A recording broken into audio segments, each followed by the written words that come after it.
Olá, nono ano. Vamos começar uma matéria nova e antes de começar uma outra oração subordinada, eu preciso falar com vocês a respeito dos pronomes relativos, ok? Então, o que são pronomes relativos? São relativos os pronomes que retomam um termo já citado anteriormente, dando início a uma nova oração. Então, vamos ver o exemplo aqui, ó. Resolvi um problema sério. O problema sério foi criado por mim mesmo. Unindo as duas orações, eu tenho o seguinte, ó: resolvi um problema sério que eu mesmo criei. Veja que, ó, nessa segunda estrutura, o pronome relativo, que substitui o substantivo problema, inicia a oração seguinte, ó, que eu mesmo criei. Então, o que está no lugar do problema sério, certo? E aí eu iniciei uma nova oração. Então, a partir do que existe uma nova oração, tá? Quais são os pronomes relativos que eu tenho? Os variáveis, ou seja, que eles podem ter singular e plural, o qual, a qual, os quais, as quais, cujo, cuja, cujos, cujas, quanto, quantos e quantas. E os invariáveis, que não tem nem feminino nem plural, tá? É o que, quem e onde.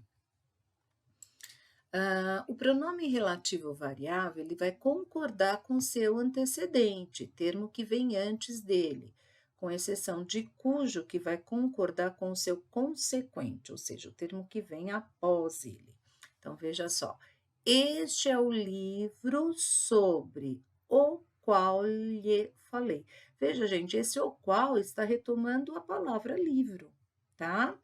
Então, ó, se você fosse desmembrar, este é o livro que lhe falei. Lhe falei sobre o livro. Então, este é o livro o qual lhe falei, tá? Então, o qual vem no lugar de o livro na segunda oração, tá? E ele tá concordando aí, ó, com o livro, tá bom? E aqui, ó, este é o livro cuja história é emocionante. Veja que o cuja está concordando com a palavra história. Lá em cima, o qual, veja, ele concordou com a palavra livro, né? Com o termo antecedente. Já o cuja está concordando com o seu termo consequente, ou seja, o que vem depois dele, tá? Que é a história, ok? Quanto, quantos e quantas são pronomes relativos quando eles forem empregados junto com os pronomes indefinidos tudo, todos e todas, tá? Trouxeram tudo quanto haviam prometido. Então, quanto aqui, ele é considerado pronome relativo porque antes dele eu tenho a palavra, tenho o pronome indefinido tudo. Procure saber a verdade com todos quantos assistiram à discussão. Então, quantos aqui é pronome relativo, porque antes dele eu tenho todos. Mas numa oração assim, ó, quantas pessoas vieram à reunião? Aí não é pronome relativo, é um pronome interrogativo, tá? Então, tem que tomar cuidado, porque quanto, quantos e quantas, eles podem ser pronomes interrogativos também. Eles só vão ser relativos quando eu tiver junto com esses pronomes indefinidos, tudo, todos ou todas, tá? Toma cuidado para não confundir.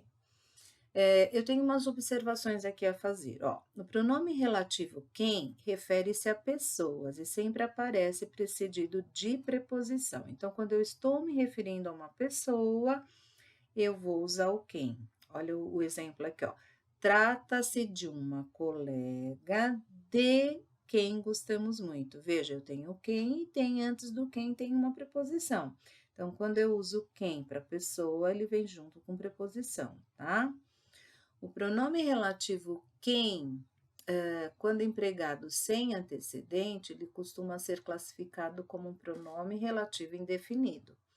Nessa frasezinha, ó, quem avisa amigo é, eu não tenho nenhum antecedente aí. Então, ele é um pronome relativo indefinido, tá? E é isso, pessoal. São essas as observações sobre o pronome relativo. eu preciso falar dos pronomes relativos para vocês, para depois nós entrarmos nas orações subordinadas adjetivas, porque são os pronomes relativos que vão introduzir a oração subordinada adjetiva. Assim como nós tínhamos as conjunções integrantes nas orações subordinadas substantivas, nas adjetivas, quem introduz é o pronome relativo que, tá? Então, veja que antes do pronome relativo, eu sempre tenho um substantivo antes dele, tá bom? Nas orações subordinadas substantivas, nós falamos mais um pouquinho sobre ele, tá bom? Beijos, até mais.